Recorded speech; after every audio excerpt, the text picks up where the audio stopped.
नमस्कार दोस्तों, आपका स्वागत है आज के हमारे इस स्पेशल बुलेटिन में। चलिए आज की आम आदमी से जुड़ी खबरों को जान लेते हैं। आज के हमारे इस स्पेशल बुलेटिन में हम ये समझेंगे कि महाराष्ट्र सरकार ने रेपिस्ट को सजा देने पर कौन सा निर्णय लिया है। होंडा एक्टिवा 6G के खरीदारों के लिए आखिरकार अच्छी खबर क्या है, और स्टैच्यू ऑफ यूनिटी के देखने वालों के काम की खबर भी हम आपको बताएंगे। वहीं रेलवे ने कौन कौन सी ट्रेनों को कैंसिल किया है। अंडे खाने वालों के लिए चौंकाने वाले खबर आखिरकार क्या है।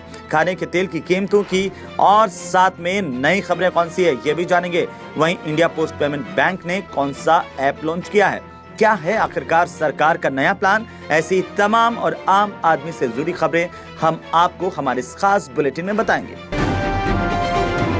चलिए दोस्तों, हमारे इस बुलेटिन की शुरुआत करते हैं महाराष्ट्र की खबर से। दरअसल अब महाराष्ट्र की सरकार ने बलात्कार, तेजाब हमले और सोशल मीडिया पर महिलाओं और बच्चों के खिलाफ आपत्तिजनक चीजें डालने जैसे अपराधों के लिए मृत्युदंड या 10 लाख रुपए तक के जुर्माने समेत कठोर सजा के प्रावधान वाला शक्ति विधेयक विधानसभा में पेश कर दिया है। अब इसके मंगलवार को विधानसभा में पारित होने की पूरी संभावना है। आंध्र प्रदेश के दिशा अधिनियम की तर्ज पर बनाए गए शक्ति नाम के इस विधेयक में ऐसे अपराधों की 15 दिनों के अंदर जांच पूरी करने और आरोप पत्र दाखिल करने एवं सुनवाई 30 दिनों के भीतर पूरी करने का प्रावधान है। इस विधेयक के मंगलवार को सदन से पारित हो जाने की संभावना है।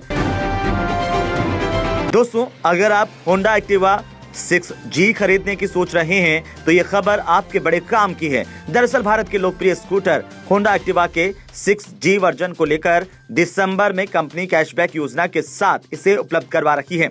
यानी अगर आप इस स्कूटर को दिसंबर में खरीदने पर होंडा के सहयोगी बैंक से पेमेंट करते हैं तो क्रेडिट डेबिट कार्ड से EMI कराने पर 5,000 रुपए तक के कैशबैक का फायदा उठा सकते हैं।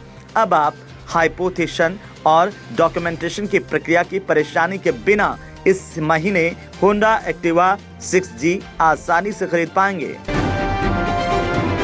जल्दी आप ट्रेन के जरिए स्टैच्यू ऑफ यूनिटी को भी देख सकेंगे। दरअसल गुजरात में स्टैच्यू ऑफ यूनिटी के नाम से बनाई गई सरदार वल्लभ भाई पटेल की मूर्ति को भारतीय रेलवे के नेटवर्क से जोड़ने के लिए रेलवे तेजी से काम कर रहा है।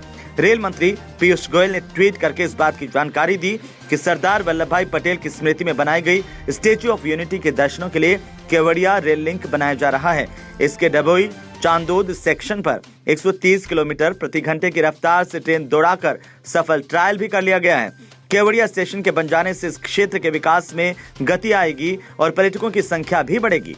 मुख्य ब्रॉडगेज लाइन के साथ केवड़िया को जोड़ने के लिए रेलवे ने 18 किलोमीटर लंबे डभोई चांदोद नैरो गेज को ब्रॉडगेज में तब्दील करने और चांदोद से केवड़िया तक 32 किलोमीटर लंबी नई रेलवे लाइन के निर्माण के काम को मंजूरी दे दी गई है।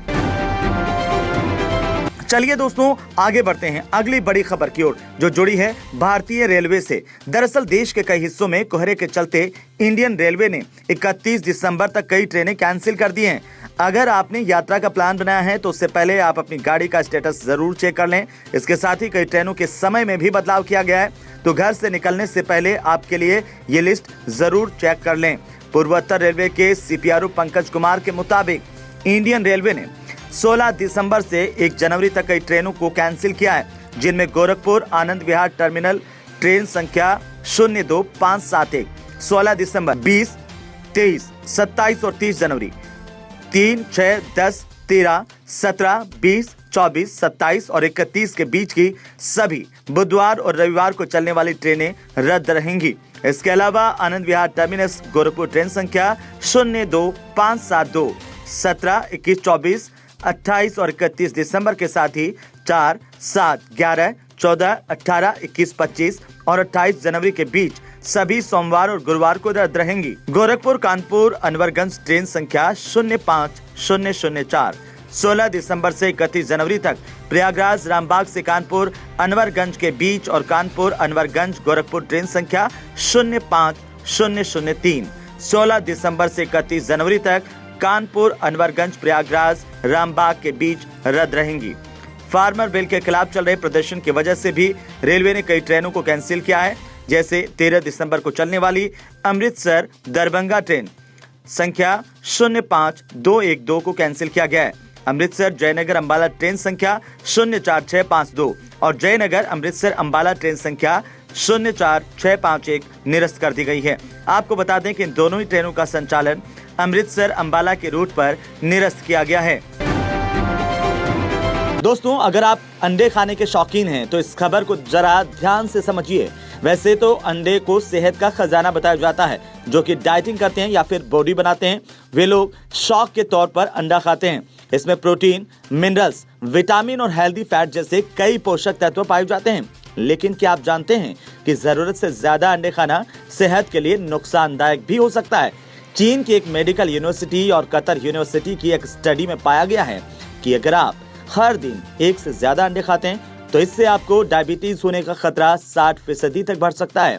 WHO की एक रिपोर्ट में कहा गया कि दुनिया भर के 6% लोग खराब लाइफस्टाइल की वजह से शुगर की बीमारी से पीड़ित हैं और इनकी संख्या में लगातार इजाफा होता जा रहा है।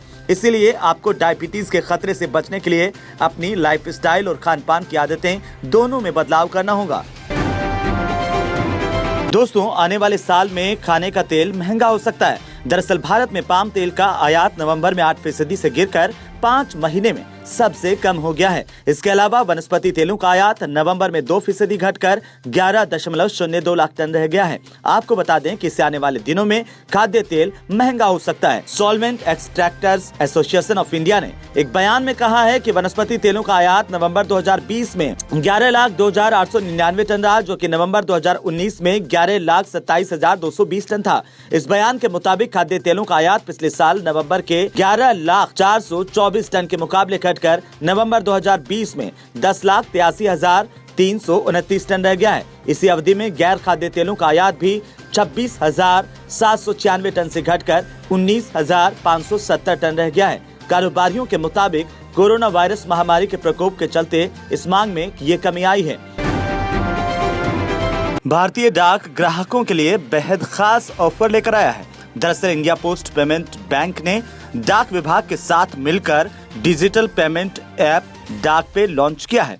इस ऐप के माध्यम से ग्राहकों को बैंकिंग और डिजिटल लेन देन की सुविधा मिलेगी।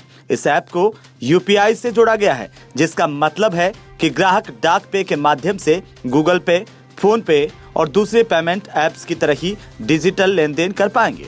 इसी के साथ साथ हम आपको बता दें कि इस ऐप के माध्यम से ग्राहक domestic money transfer, QR code को स्कैन करके और UPI के माध्यम से डिजिटल लेन देन कर सकते हैं।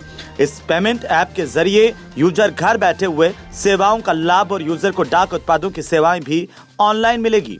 इस माध्यम से यूजर भी किसी भी बैंक खाते से अपने IPPB खाते में पैसे भेज सकते हैं। साथ ही किसी दूसरे खाता धारक से पैसे लेने के लिए ठीक उसी तरह से रिक्वेस्ट भी भेज सकते हैं, जैसे गूगल पे और बाकी पेमेंट ऐप में भेजी जाती हैं। ग्राहक खुदरा दुकानों पर की गई अपनी खरीदारी के लिए आसानी से इस पेमेंट ऐप के जरिए भुगतान कर सकते हैं। ग्राहक इस ऐप के जरिए पेंशन धारक IPPB द्वारा शुरू की गई DLC सेवा का भी लाभ उठा सकते हैं।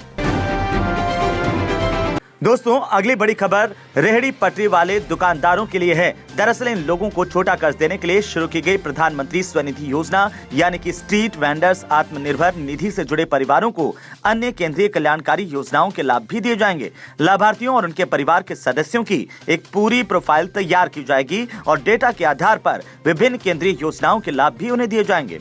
इस योजना के तहत रेहड़ी पटरी, ठेले या सड़क के किनारे दुकान चलाने वालों को मदद के लिए 10,000 रुपए तक का लोन उपलब्ध करवाया जाता है। केंद्रीय आवास एवं शहरी कार्य सचिव दुर्गा शंकर मिश्रा ने PM स्वनिधि से जुड़े परिवारों को केंद्र सरकार की सामाजिक आर्थिक योजना का लाभ देने के लिए एक कार्यक्रम की शुरुआत की। ये कार्यक्रम अभी प्रायोगिक तौर पर बिहार के गया, मध्य प्रदेश के इंदौर, तेलंगाना के निजामाबाद, गुजरात के राजकोट, उत्तर प्रदेश के वाराणसी और मणिपुर के काकचिंग में शुरू की गई है। इस कार्यक्रम के पहले चरण में 125 शहरों का चयन किया गया है। आज के हमारे इस बुलेटिन में इतना ही। ऐसी बड़ी और तमाम आम आदमी से जुड़ी हुई खबरों को जानने के लिए जुड़े रहिए इंडिया न्यूज के इस डिजिटल प्लेटफॉर्म से और हमारे इस YouTube चैनल को सब्सक्राइब करना बिल्कुल मत भूलिए।